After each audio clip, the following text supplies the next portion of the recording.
नमस्कार दोस्तों, स्वागत करता हूं आप सभी का यशस्वी योद्धा के बेहतरीन ऑनलाइन प्लेटफॉर्म पर। मेरे प्यारे विद्यार्थियों, जैसा कि आप सभी को पता है कि आपका चल रहा है बिहार पुलिस की कंपटीशन की तैयारी। तो दोस्तों, आप सभी को पता है कि बम्पर वैकेंसी के साथ ये भर्ती आई है और आप सभी को सिलेक्शन चाहिए ही चाहिए। और दोस्तों, आप सभी को बता दूं कि मैं लेकर आ रहा हूं जीएसजीके का मिशन वर्दी बैच के नाम से ये पार्ट 1 वीडियो है दोस्तों। तो आज से आपका शुरू हो रहा है। आज की वीडियो बहुत ही ज़्यादा इंपॉर्टेंट होगी, तो पहले ही वीडियो से आप लोग एक्टिव हो जाइए। आज की वीडियो में देखते हैं दोस्तों कि आप लोग कितने प्रश्नों का जवाब दे पाते हैं। तो चलिए मेरे प्यारे विद्यार्थियों, वीडियो को शुरू करते हैं। विद्यार्थियों, पहला क्वेश्चन है कि खून को थक्का जमने में सहायक विटामिन है।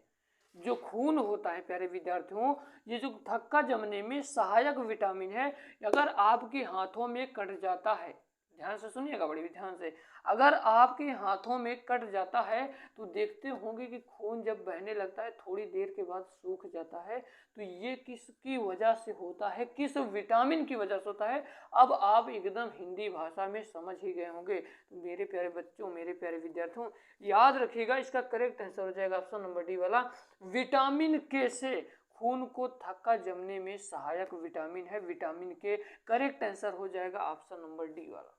उम्मीद करता हूं ये वाला प्रश्न आप सभी के समझ में आया होगा। चलिए अब हम लोग चलते हैं अपने अगले प्रश्न की ओर। अगर आपको प्रैक्टिस सेट में कोई भी दिक्कत लगे, कोई चीज़ न समझ में आए, तो कमेंट बॉक्स में कमेंट कर दीजिए, क्योंकि अब की बार तो सिलेक्शन को लेना ही लेना है। अब चलिए अगला क्वेश्चन देखते हैं हम लोग। अगला प्रश्न है आपका, कह रहा है कि हरेक वंश का संस्थापक कौन था। मेरे प्यारे विद्यार्थियों, ये जो चंद्रगुप्त मौर्य जी हैं, चंद्रगुप्त मौर्य जी ने मौर्य वंश की स्थापना किया था। और ये जो बिंबिसार जी थे, ये किसका किया था, आप सभी को बता दूं, इन्होंने ही हरेक वंश की स्थापना किया था। इसका मतलब करेक्ट आंसर हो जाएगा ऑप्शन नंबर बी वाला। और जो शिशुनाग जी थे, इन्होंने शिशुनाग की स्थापना किया था दोस्तों, शिशुनाग वंश की स्थापना की थी। और श्री गुप्त जी ने गुप्त वंश की स्थापना किया था। उम्मीद करता हूँ ये प्रश्न भी आप सभी के समझ में आ गया होगा। तो आप लोगों से एक रिक्वेस्ट, एक विनती है, इस वीडियो को हमारे उन भाई बहन तक जरूर साझा करिएगा जिनके पास कोचिंग जाने तक की फीस नहीं है। तो चलिए हम लोग चल देते हैं अपने अगले प्रश्न की ओर। 3 नंबर का प्रश्न कह रहा है कि हेमावती किसकी सहायक नदी है। तो दोस्तों, आप सभी को बता दूं, इसका करेक्ट आंसर हो जाएगा ऑप्शन नंबर बी वाला, कावेरी। ठीक है। चलिए अब आपका चौथा नंबर का प्रश्न कह रहा है कि गुलाम वंश के संस्थापक कौन था। गुलाम वंश के संस्थापक कौन था। तो मेरे प्यारे विद्यार्थियों, याद रखिएगा, इसका करेक्ट आंसर हो जाएगा कुतुबुद्दीन ऐबक। ऐबक जी ही गुलाम वंश के संस्थापक थे। गुलाम वंश के संस्थापक कुतुबुद्दीन ऐबक जी थे। उम्मीद करता हूँ ये मेरी वीडियो आप सभी के पसंद आ रही होगी। अगर आपको कोई भी डाउट लग रहा है तो आप कमेंट बॉक्स में कमेंट करके बता सकते हैं। अब आपका अगला 5 नंबर का प्रश्न कह रहा है कि कालीबंग किस नदी के तट पर स्थित है। कालीबंग किस नदी के तट पर स्थित है। तो दोस्तों, आप सभी को बता दूं, ये जो कालीबंग है, ये कि जिस नदी पर स्थित है उसका नाम है घाघर। घाघर, ठीक है। अब हम लोग चलते हैं अपने 6वें नंबर के प्रश्न की ओर। कह रहा है कि प्रथम बौद्ध संगीति कब हुई थी। और दोस्तों, आप सभी के लिए एक विशेष जानकारी आप सभी को बता दूं कि हम ला रहे हैं शुरू से निःशुल्क शिक्षा का प्रावधान, सिलेक्शन की 100% गारंटी के साथ हम ला रहे हैं शुरू से एकदम मिशन वर्दी बैच के नाम से, जिसमें आपको निःशुल्क तैयारी कराई जाएगी। आपको कोई टेंशन लेने की जरूरत नहीं है। अब आपका अगला प्रश्न है, प्रथम बौद्ध संगीति कब हुई थी। तो दोस्तों याद रखिएगा, 483 बीसी, यानी 483 ईसा पूर्व। बीसी को क्या कहते हैं, ईसा पूर्व। 483 ईसा पूर्व में प्रथम बौद्ध संगीति का हुई थी भैया। प्रथम बौद्ध संगीति 483 ईसा पूर्व में हुई थी। Option number B is correct answer. चलिए अब अगला प्रश्न कह रहा है कि जल्दी से इसका आप सभी लोग कमेंट बॉक्स में आंसर बताइए कि मोहनजोदड़ो की खुदाई उत्खनन किसने करवाया था। तो दोस्तों, आप सभी को बता दूं कि मोहनजोदड़ो की जो खुदाई है, इसको किसने करवाया था? इसको राखलदास बनर्जी जी ने करवाया था। राखलदास बनर्जी जी ने करवाया था। राखलदास बनर्जी। ठीक है, अब हम लोग चलते हैं अपने अगले प्रश्न की ओर। अगला प्रश्न कह रहा है कि टेलीग्राफ का आविष्कार किसने किया है? तो दोस्तों आप सभी को बता दूं कि टेलीग्राफ का जो आविष्कार जिसने भी किया है उनका नाम क्या है, ये प्रश्न पूछ रहा है। तो आप सभी को बता दूं इसका करेक्ट आंसर हो जाएगा ऑप्शन नंबर वाला, मार्कोनी जी ने टेलीग्राफ का आविष्कार किया था। अब आपका अगला प्रश्न है, कह रहा है कि इंजन की चाल मापने के लिए किस यंत्र का प्रयोग किया जाता है? तो मेरे प्यारे विद्यार्थियों याद रखिएगा, जिस यंत्र का प्रयोग किया जाता है उसको कहते हैं टेकोमीटर। टेकोमीटर की मदद से ये प्रश्न पूछा गया, बहुत ही ज़्यादा महत्वपूर्ण है। टेकोमीटर की मदद से इंजन की चाल को मापने के लिए इस यंत्र का प्रयोग किया जाता है। अब आपका अगला प्रश्न है, कह रहा है कि सरिस्का अभ्यारण्य किस राज्य में स्थित है? ये बहुत ही महत्वपूर्ण प्रश्न है दोस्तों। कह रहा है कि सरिस्का अभ्यारण्य किस राज्य में स्थित है? तो याद रखिएगा दोस्तों, ये राजस्थान में स्थित है। Option number D is correct answer हो जाएगा। अब हम लोग चलते हैं अपने 12 नंबर के प्रश्न की ओर। ये भी बहुत ही महत्वपूर्ण प्रश्न है दोस्तों। आपका 12 नंबर का प्रश्न कह रहा है कि प्रथम बौद्ध संगीति कहाँ पर हुई थी? तो आप सभी को बता दूं कि प्रथम जो बौद्ध संगीति हुई थी, तो ये दोस्तों ये कहाँ पर हुई थी? ये हुई थी राजगृह में। राजगृह में हुई थी।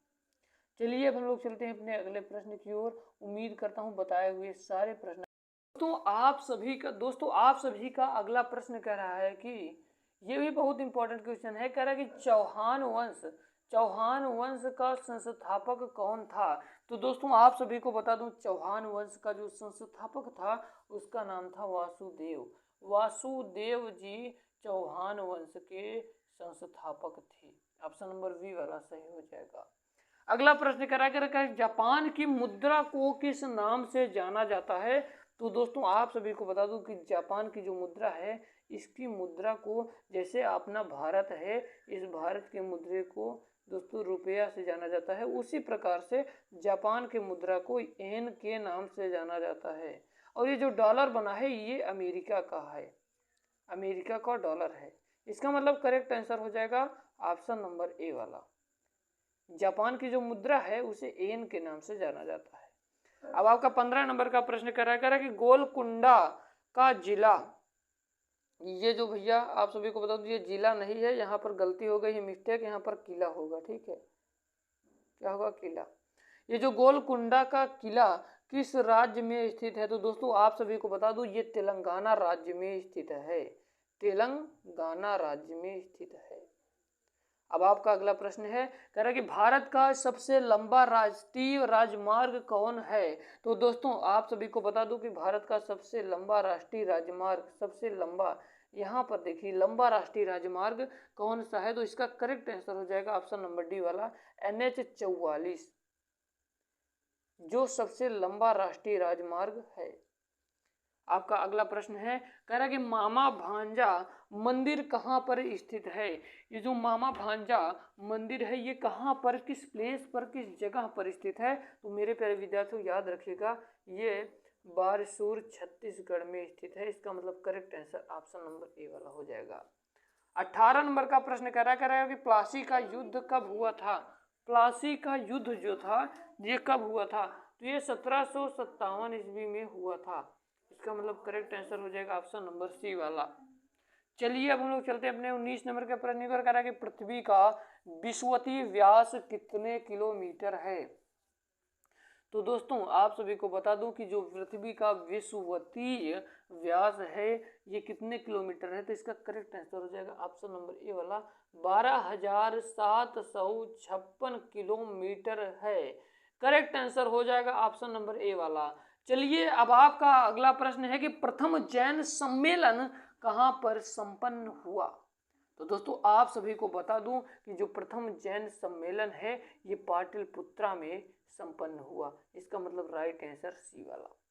21 नंबर का प्रश्न कह रहा है कि कर्क रेखा किस राज्य से होकर नहीं गुजरता। बड़ा इंपॉर्टेंट चीज है, नहीं गुजरता। ये 4 ऑप्शन दिए हैं, तो आप सभी को बता दूं, जिस राज्य से नहीं गुजरता उसका नाम है उड़ीसा। बाकी याद रखिएगा, मध्य प्रदेश, पश्चिम बंगाल, झारखंड से कर्क रेखा होकर गुजरता, यानी कि उड़ीसा से नहीं गुजरता। 22 नंबर का प्रश्न कह रहा है दोस्तों कि राष्ट्रीकूट वंश का संस्थापक कौन था। तो याद रखिएगा दोस्तों, राष्ट्रीकूट वंश का जो संस्थापक था उसका नाम था दंडी दुर्ग। ऑप्शन नंबर बी, सी वाला सही हो जाएगा। अब आपका दोस्तों, आप सभी को बता दूं कि यहाँ पर जो राष्ट्रीकूट वंश का जो संस्थापक था, तो ये कौन था भैया, याद रखिएगा, ये दंडी दुर्ग था। ये प्रश्न का जवाब आपको बता दिया है। अब हम लोग चलते हैं अपने अगले प्रश्न की ओर। कह रहा है कि द्वितीय बौद्ध संगीति के समय मगध साम्राज्य का शासक, द्वितीय नहीं होगा यहाँ पर, तृतीय आप लोग कर लीजिए, समझ जाइए। तृतीय बौद्ध संगीति के समय मगध साम्राज्य का शासक कौन था। तो दोस्तों आप सभी को बता दूं, अशोक सम्राट थे, जिन्होंने कलिंग के युद्ध में इतने लोगों की जान ले ली थी अपनी तलवार से। वहीं से इनका हृदय परिवर्तन हो गया। आप ये भी पूछा जाएगा कि किस युद्ध से अशोक सम्राट का हृदय परिवर्तन हो जाएगा। तो याद रखिएगा दोस्तों, कलिंग के युद्ध से। कलिंग के युद्ध से निहत्था इन्होंने बहुत लोगों की जान ली। अगला प्रश्न है, द्वितीय जैन संगीत कहाँ पर संपन्न हुआ था। तो दोस्तों आप सभी को बता दो, इसका करेक्ट आंसर हो जाएगा ऑप्शन नंबर डी वाला, गुजरात वल्लभी। अगला प्रश्न है कि उस्ताद जाकिर हुसैन का संबंध किससे है। तो दोस्तों आप सभी को बता दूं, तबला से है। करेक्ट आंसर सी वाला हो जाएगा। 26 नंबर का प्रश्न करा कि चतुर्थ बौद्ध संगीति कहाँ पर संपन्न हुआ। तो दोस्तों आप सभी को बता दूं, चतुर्थ बौद्ध संगीति कुंडल वन में संपन्न हुआ। करेक्ट आंसर हो जाएगा ऑप्शन नंबर ए वाला। 27 नंबर का प्रश्न कह रहा है कि द्वितीय बौद्ध संगीति के समय मगध के शासक कौन था। तो द्वितीय बौद्ध संगीति के समय मगध के शासक जो था उनका नाम था कालाशोक। ऑप्शन नंबर सी वाला सही हो जाएगा। अगला प्रश्न है कि ध्वनि की इकाई क्या है।